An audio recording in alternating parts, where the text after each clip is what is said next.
আজকে আপনাদেরকে দেখাবো কিভাবে এনিমির কাছে যে মরার নিনজা টেকনিক সেটাই দেখাবো। লেবর মার্কেট টিমমেট কিভাবে মরবেন এনিমির কাছে সেটাও দেখাবো আজকে আপনাদের এই ভিডিওতে। সো ভিডিওটা পুরোপুরি কন্টিনিউ করেন, আশা করি খুবই মজা পাবে। লেবর মার্কেট খেলা দেখে আমাদের। ও, first one down. Next grenade minus ভাই বলে গ্রেনেড আর বাইক নিয়েছি, তো বললাম পুরো প্লেয়ারের মধ্যে মাইর দেবো। কিন্তু এটা হচ্ছে আখান পুরো প্লেয়ার, তা তো আমি জানতাম না। তো এখানে মাইক খেয়ে দেয়। Triple kill. নাও হেরে গেলাম এখন।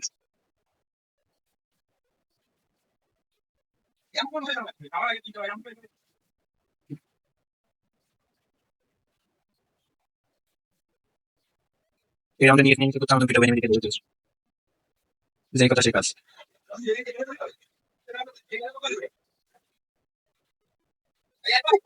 কি সুন্দর এই দলটা মেরিয়ে মারবো, তাও গান মারে যায় এটা আমার সন্ধি। First blood. Next. Double kill. দেখেন কিভাবে মারে, এটা নিনজা টেক। তো তাহলে নিনজা